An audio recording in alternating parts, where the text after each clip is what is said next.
Bonjour Michel Sicard, vous êtes artiste, écrivain, professeur émérite en arts plastiques à l'Université Paris 1 Panthéon-Sorbonne. Nos lecteurs assidus du blog vous connaissent déjà. Nous avons déjà réalisé plusieurs interviews ensemble, notamment autour de l'œuvre de Jean-Paul Sartre et de vos œuvres plastiques.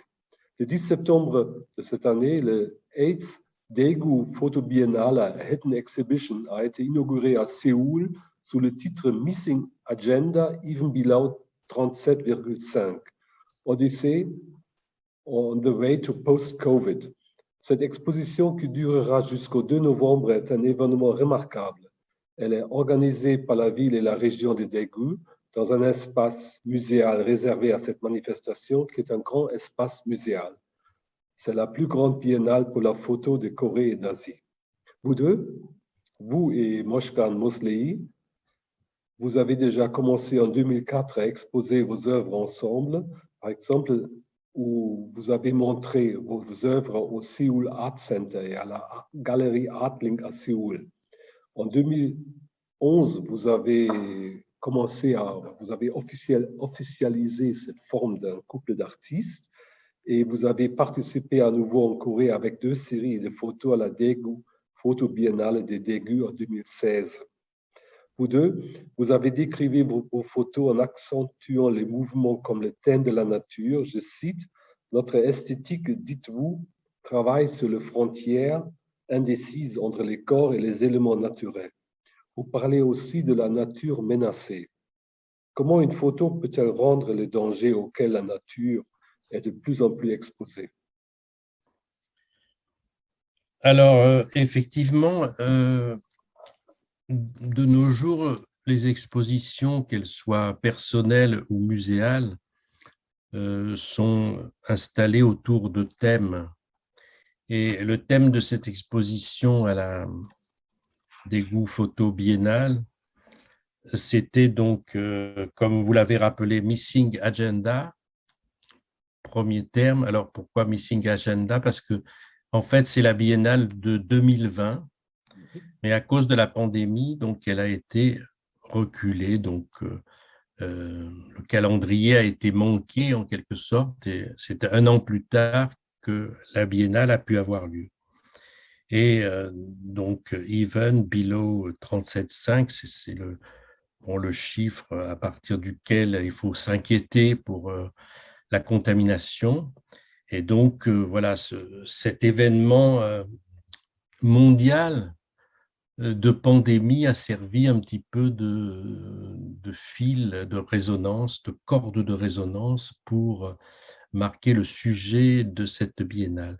Alors évidemment, les artistes et nous deux à commencer, on n'a pas fait des œuvres pour illustrer en quelque sorte ce thème de la pandémie. D'ailleurs, parfois, les œuvres étaient faites avant la pandémie. Mais on est entré en résonance avec cette thématique et il est effectif que donc c'est une nature menacée, ce sont des paramètres de civilisation et de répartition entre la maladie et la santé qui ont fait vaciller le monde et qui nous interrogent dans nos structures esthétiques. Donc, voilà. Alors, ce n'est pas la première fois qu'on exposait des photos en Corée. Donc, on en a exposé en 2016 à Busan, on en a exposé à Daejeon aussi en 2016, parce qu'on a eu 2 grosses expositions de musées.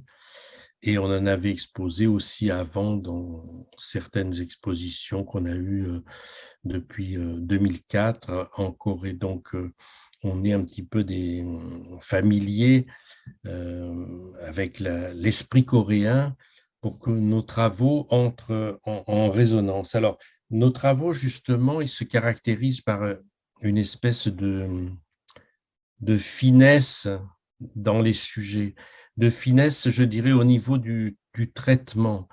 Alors que de façon traditionnelle, la photographie est une œuvre forte, une œuvre coup de poing, parce qu'on voit très souvent l'objet de face, et ça a un côté documentaire, un côté d'archive, etc., comme d'ailleurs la photo allemande, Bernhard Becher, par exemple, qui photographie des vieux édifices, ça, il garde ce phénomène-là avec un appareillage d'ailleurs fantastique. Ils ont photographié pendant des décennies, donc des monuments, renouant avec la conception traditionnelle de la photographie. C'est-à-dire la photographie, au départ, c'était soit le portrait, parce que les gens passent, meurent, etc., soit la photographie de paysages et de monuments, alors à commencer par l'ami de Flaubert, la Maxime Ducamp, qui est allé photographier l'Égypte, les pyramides, etc., qui a fait un des premiers reportages photographiques donc, de cet ordre.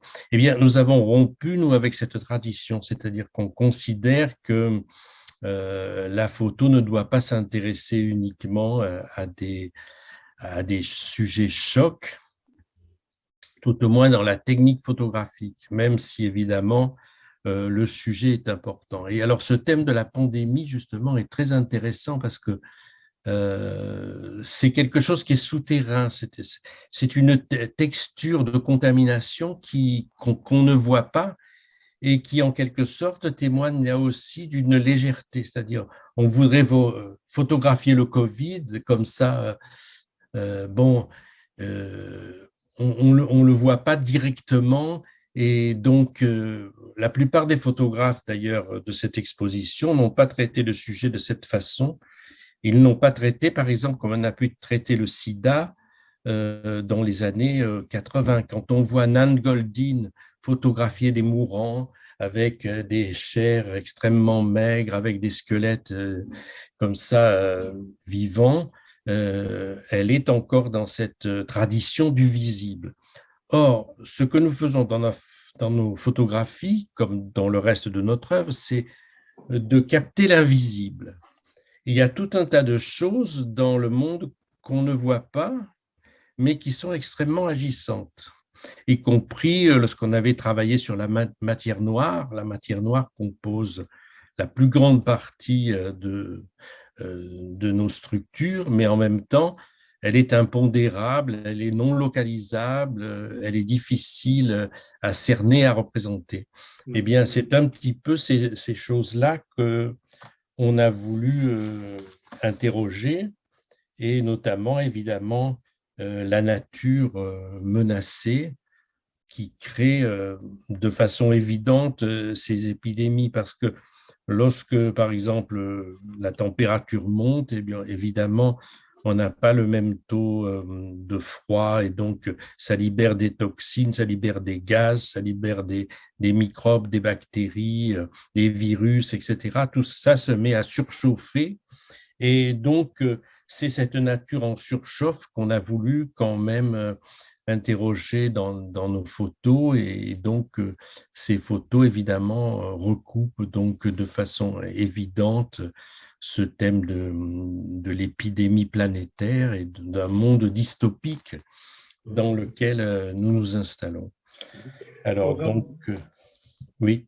En rapport avec votre ouvrage Temps interférentiel, paru en 2020, vous parlez d'une nouvelle photographie plasticienne. Je voulais ajouter une photographie adaptée aux exigences de nos jours, n'est-ce pas? Alors effectivement, je crois qu'on a fait un grand effort, dont je ne sais pas si c'est vraiment très visible pour tout le monde, parce que les principes qui sont sous-jacents à l'art, il faut parfois comme ça donner quelques clés, mais on a voulu rompre avec la philosophie traditionnelle qui est en relation avec ce dont je parlais tout à l'heure, c'est-à-dire le sujet central, ce qu'on pourrait appeler aussi comme Barthes le punctum, mais bon, lui donnait un sens un peu flottant au punctum, mais on pourrait aussi désigner le punctum comme le point flottant, le point central dans une photographie.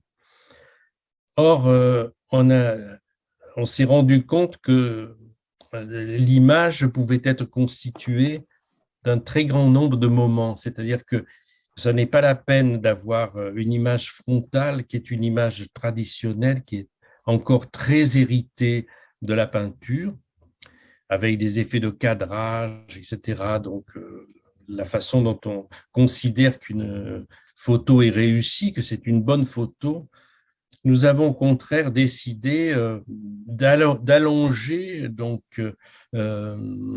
ces photographies et de faire en sorte que par des voies tout à fait naturelles, parce qu'aucune de ces photos n'est retouchée, il n'y a pas de phénomène de photomontage, eh bien, ces photos sont en quelque sorte remplies de brisures. Il y a un certain nombre de choses qui éclatent à l'intérieur de cette photographie. C'est comme si on avait étiré l'image jusqu'à la rupture.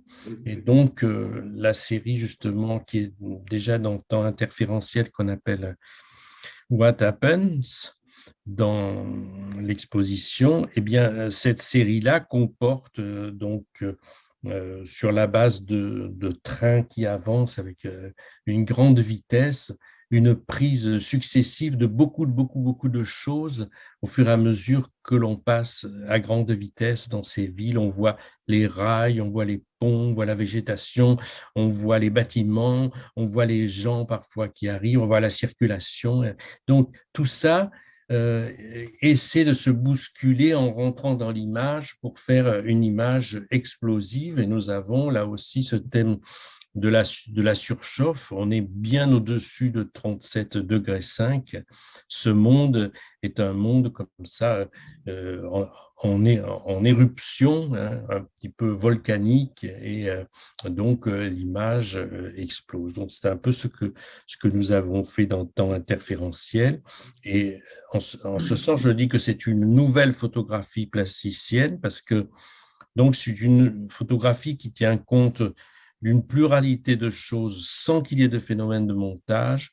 Et puis, c'est une photographie qui comporte énormément de cassures et de bouleversements à l'intérieur de la photographie. C'est un peu comme une géographie qui plisserait dans des reliefs. Et c'est pour ça que nous avons des déformations parfois, c'est-à-dire que les rails ne sont plus des lignes droites, mais comportent voilà, des moments de torsion.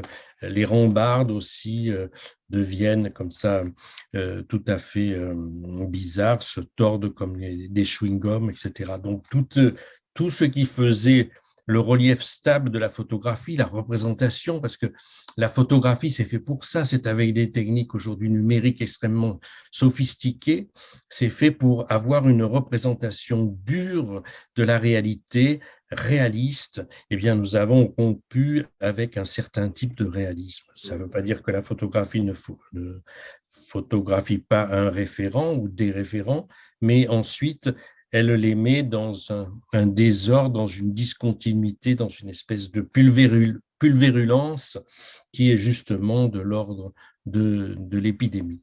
Je sais bien que le rapport entre le livre et la photographie, par exemple, dans vos œuvres, je sais aussi quelle place les livres d'artistes occupent dans votre œuvre.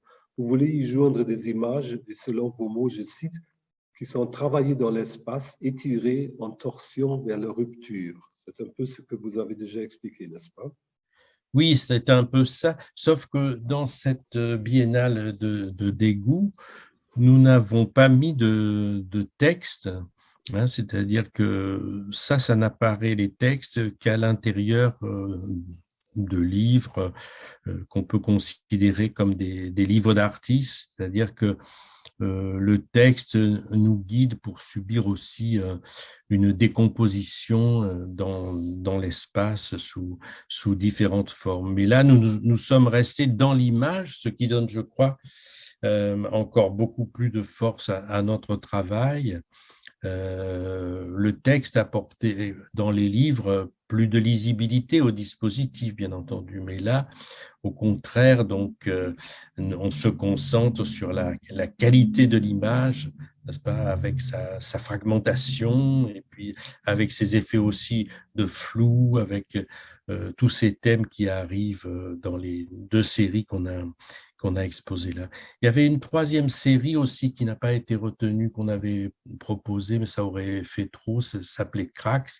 Et c'était, on a photographié lors d'un voyage sur la Baltique en plein hiver, la glace rompue par les grands bateaux, alors qu'autrefois, bon, tout était en repos, si on peut dire, mais là, on se trouve dans un univers parcellaire avec ces morceaux de glace qui sont du reste très beaux, mais qui forment comme un opus incertain sur le monde. Tu sais, un opus incertain, c'est donc euh, cette façon de travailler lorsqu'on fait du carrelage, donc le sol, avec des morceaux de pierre ou de marbre de différentes formes. Donc, et c'est exactement ce qui se passe lorsque la glace se rompt. Hein. Vous avez donc voilà, l'horizon qui explose et ça crée un effet de faïençage à l'intérieur de ce qui d'habitude est un univers, un continuum. Hein. Lorsqu'on regarde la mer ou la mer gelée, donc on a une étendue parfaite sur laquelle on peut donc faire du patinage. Sartre aurait fait du ski, parce qu'il aimait beaucoup le ski dans L'Être et le néant. Il y a un magnifique passage sur le glissement. Et bien là, le corps ne peut pas glisser parce que justement, il n'y a plus que des morceaux et donc voilà, on voit parfois des images catastrophiques d'un ours qui essaie de sauter d'un bout de glace à l'autre et qui risque plus ou moins sa vie s'il ne peut pas remonter. Et donc, voilà, cette présence mortifère donc, du paysage est là maintenant très, très présente et nous l'avons installée au cœur de la Biennale de Daegu. Une des séries exposées à Daegu Photo Biennale s'appelle What Happens. Ces images reprennent le thème de la nature menacée par la civilisation. Comment pensez-vous pouvoir contribuer avec des photos à la lutte contre le changement climatique? Eh bien, alors, What Happens, c'est la série des trains et l'autre série s'appelle And Yet and Why et ça montre des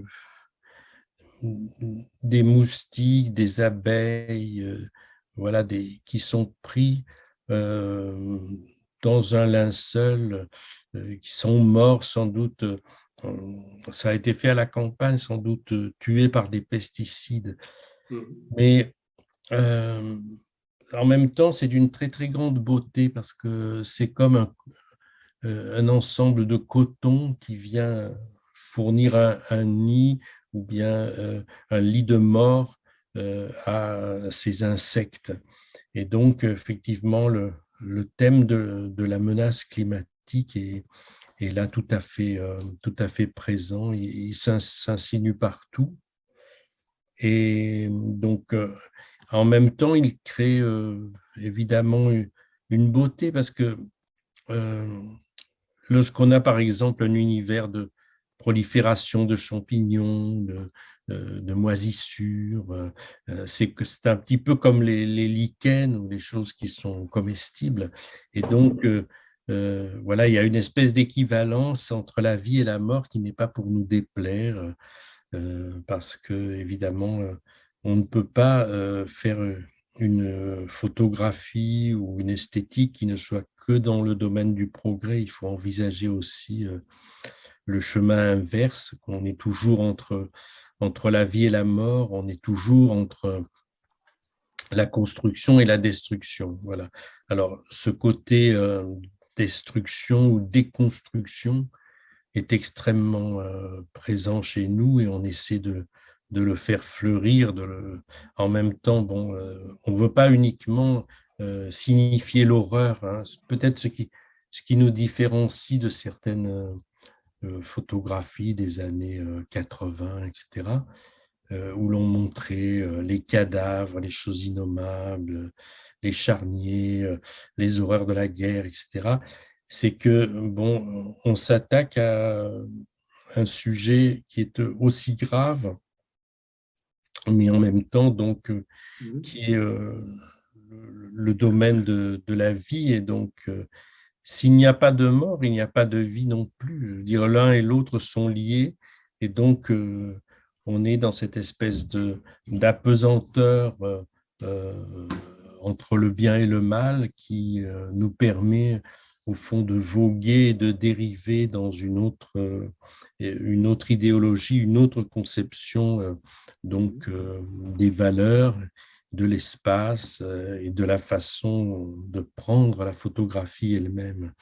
C'est-à-dire que voilà, on ne veut pas être démonstratif, mais on veut au contraire que ça résonne comme ça entre deux pôles, et c'est ça peut-être qui crée un peu un effet où on est à la fois dans l'imaginaire et puis on est aussi dans le drame, enfin.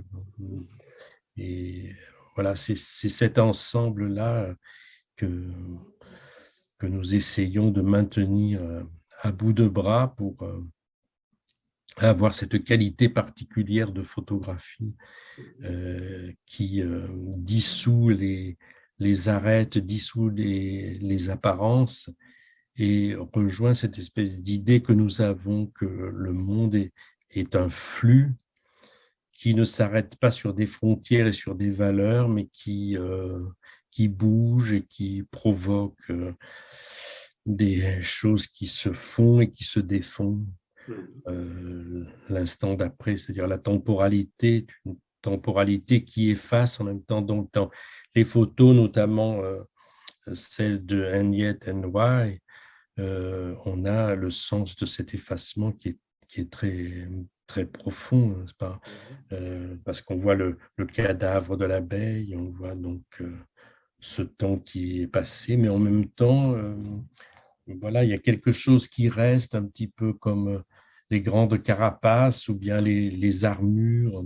On a des fragments qui sont plus durs que d'autres et qui introduisent donc une certaine qualité de la vision et puis une vision archéologique, une vision aussi de l'archive, mais l'archive est vue différemment que chez certains artistes comme Boltanski, où c'était uniquement des photos du passé, des photos donc d'identité, de gens qui avaient trépassé, enfin, etc.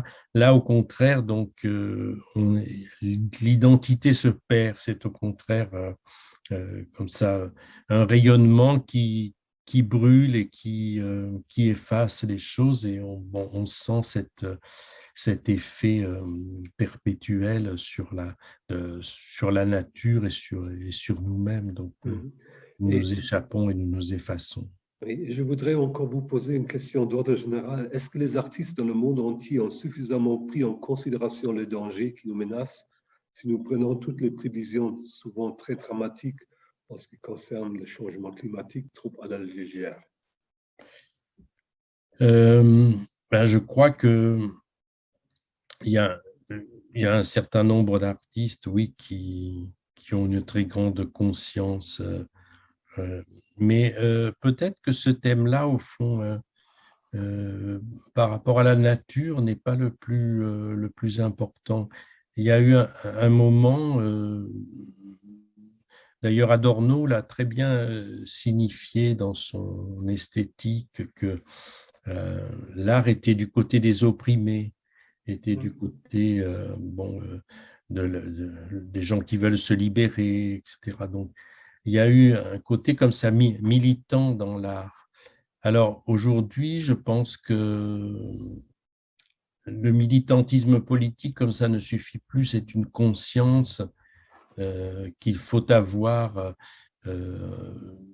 d'une certaine mesure par rapport à la nature. Et d'ailleurs, nous-mêmes, même quand nous faisons attention à ces thèmes-là, ça ne nous empêche pas de produire à l'excès, de consommer à l'excès, d'envahir les territoires, de nous déplacer Alors que, évidemment, tous ces mouvements, cette agitation, au fond, fait aussi du tort à la nature. Donc, en profondeur, je ne crois pas que les artistes ont vraiment pensé à ça. Ils produisent de plus en plus gros.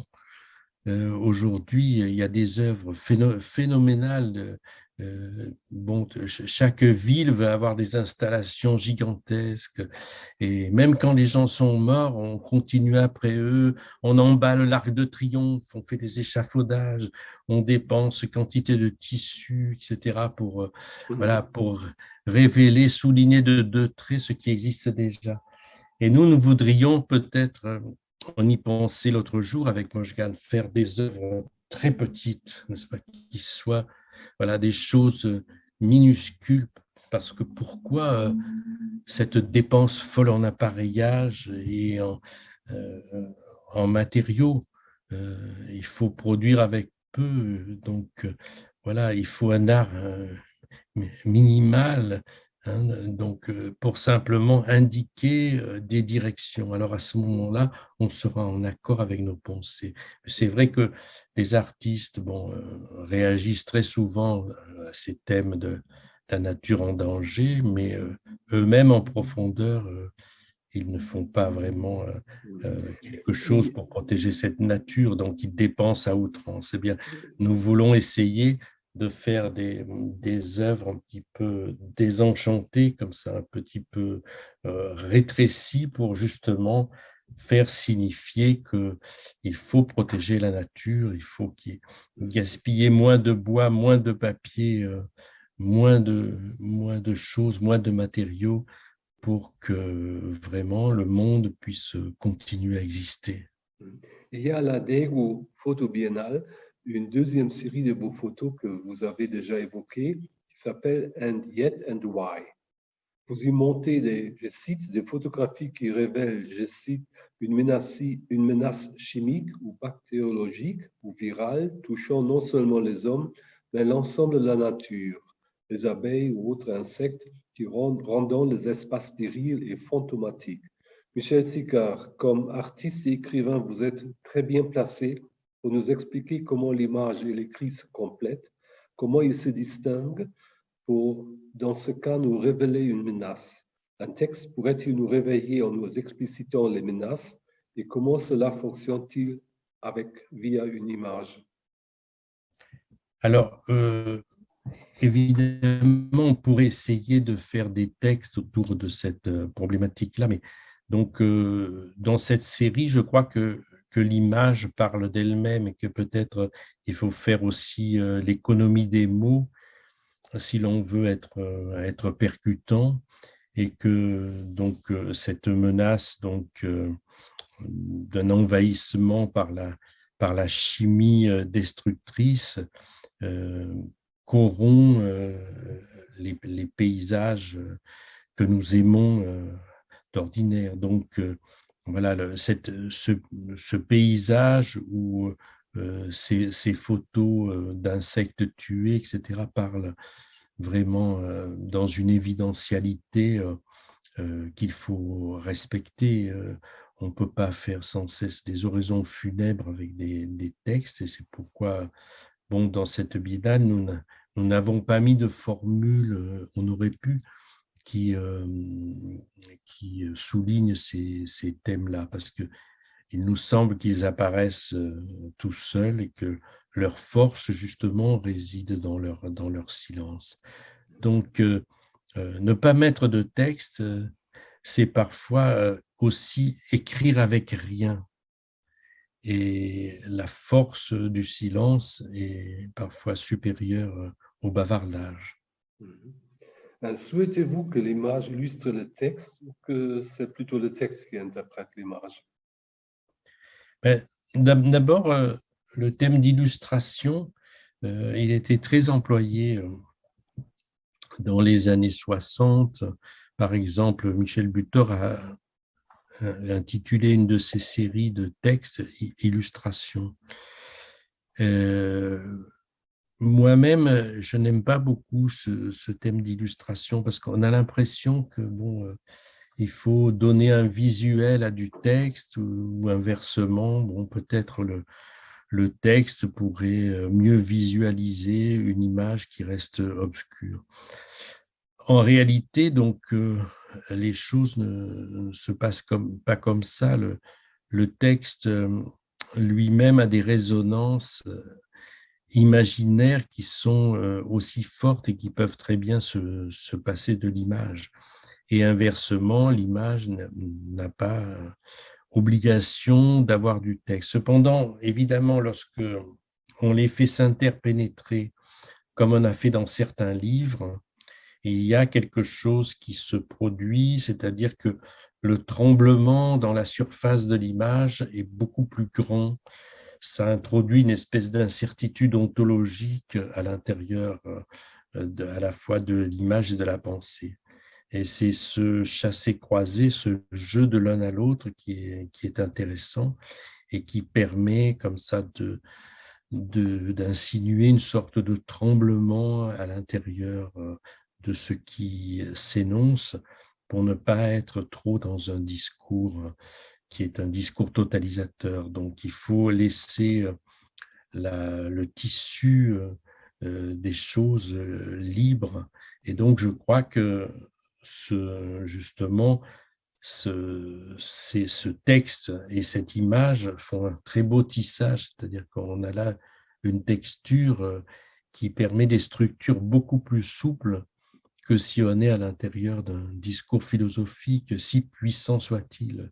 Lorsqu'on lit du Foucault, bon, ça cogne, ça se veut péremptoire, lorsque on regarde certaines images photographiques, bon, on a aussi quelque chose qui est brutal comme ça et qui n'a pas cette fluctuance que nous aimons. Donc, lorsque nous tissons une chose avec l'autre, nous avons effectivement là quelque chose qui a des qualités tactiles, qui a des qualités de tissu. Donc, c'est tout à fait une autre esthétique proche de ce que Deleuze appelait le pli.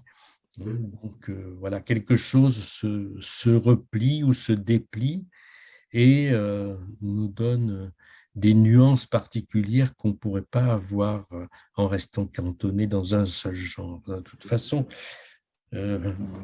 aujourd'hui, donc, il y a dans l'art un grand déplacement des genres. Personne ne fait plus que de la peinture ou que de la sculpture. Il y a toujours un mélange, notamment dans des installations, lorsqu'on mêle du son à de l'image, du texte, etc. Il y a une très, très grande corrosion des partitions traditionnelles. Donc, on va d'un domaine à un autre et c'est une sorte d'art total qui ne veut pas reconnaître les frontières. Et il y a une plasticité du texte, par exemple, que l'image permet de révéler, c'est-à-dire que le texte n'est pas simplement une succession de mots ou de concepts, donc c'est aussi quelque chose qui s'étale dans l'espace, c'est aussi des lettres qui se scandent les unes à côté des autres. Si on est dans d'autres alphabets, par exemple, dans le prochain livre qu'on fait, on fait intervenir l'alphabet persan, il y a une traduction des textes en persan. Alors, on a quelque chose qui est une écriture beaucoup plus cursive, où on sent que ce ne sont pas des lettres égrenées les unes après les autres, mais c'est au contraire un fil d'écriture voilà, qui passe d'une idée à une autre et on est dans des formes calligraphiques là aussi très souples. Donc, c'est ça qui nous intéresse, c'est lorsque la qualité plastique d'une écriture permet de révéler quelque chose dans l'image et de l'emporter ailleurs, de lui enlever son caractère péremptoire, tranchant. Et la culture ne doit pas être cela, elle ne doit pas être comme ça une dictature, elle doit être au contraire une foule avançante qui bouge et qui est toujours multiple, qui est toujours pleine de bigarrures. Donc, voilà, c'est ce qu'on essaie de faire en mélangeant le texte et l'image. Si nous relisons votre texte qui accompagne What Happens and et And Yet and Why, nous y trouvons encore une autre dimension, reliée à la pandémie. Vous pensez à cette, je cite, épidémie qui empêche tout rapprochement, toute continuité. Et vous écrivez, je cite encore, ces photos multiples et fracturées portent l'attaque virale au cœur de l'être du monde et de la vision dans un monde dystopique. Chaque trajet est un voyage impossible et accidenté, en deçà et au-delà des frontières qui nous oserons franchir ou ne pas franchir. Oui, moi, je crois que c'est assez écrit de façon lisible, c'est-à-dire que cet univers fractionné, fragmenté, discontinu, donc nous a été révélé par la pandémie, puisque justement, il a bien fallu s'éloigner les uns des autres, c'est-à-dire que les formes traditionnelles de groupement, donc par exemple dans nos villes ou dans nos familles, enfin, etc., ont été brusquement interrompues. Et donc, on a quelque chose qui a un petit peu atomisé les gens pour un moment et puis a permis parfois aussi d'inventer d'autres façons de s'exprimer, c'est-à-dire que la dimension, par exemple, domestique qu'on avait perdue a été renouvelée. Les gens se sont mis à cuisiner, à faire du sport à la maison, etc. Donc, voilà, le mode de vie a permis de révéler, la pandémie a permis de révéler un mode de vie qui pourrait être différent.